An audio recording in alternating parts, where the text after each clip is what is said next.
Hi అండి అందరికీ. నాలాగే ప్రెగ్నెన్సీలో చాలామంది తప్పులు చేస్తుంటారు. ఐరన్, కాల్షియం టాబ్లెట్స్ ఇచ్చినా అవన్నీ తెచ్చి బయట పడేస్తారు, ఏసుకోరు. అట్లా నెగ్లెక్ట్ చేయకండి. మా పాపకు అక్కడ చూపించాను కదా! వైట్ మార్క్స్ లాగా స్టార్ట్ అవుతున్నాయి. డాక్టర్‌ని కన్సల్ట్ అయితే మీరు ప్రెగ్నెన్సీ టైంలో వేసుకోలేరు ఈ టాబ్లెట్స్. అందుకే పాపకి ఎఫెక్ట్ చూపిస్తుందన్నారు. ఎవరైనా నాలాగా అయితే నెగ్లెక్ట్ చేస్తారో వాళ్ళైతే డెఫినిట్‌గా వేసుకోండి. మనం వేసుకోకుండా పాపం వాళ్ళని సఫర్ చేస్తాము. ఇంకా ఇదైతే నేను మధ్యాహ్నం మా పాపని తినిపించి నా పనులు నేను చేసుకుంటుంటే మా పాప నన్ను ఒకటే సతాయిస్తుంది బయటకెళ్దామని. డోర్ తీసి బయటకు పంపిస్తే నువ్వు కూడా రా అన్న చున్నీ తీసుకొని వెళ్తుంది. అక్కడ పడేసి పక్కింటికెళ్ళిపోయింది.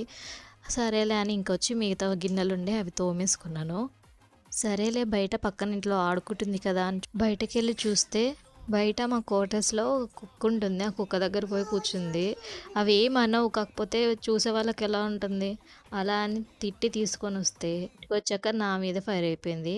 దాన్ని కామ్ చేశా. ఈలోగా నా ఇయర్ ఫోన్స్‌లో ఒకటైతే పాప ఖరాబ్ చేసేసింది. దీంతోనే నేను వాయిస్ ఓవర్ ఇచ్చేది.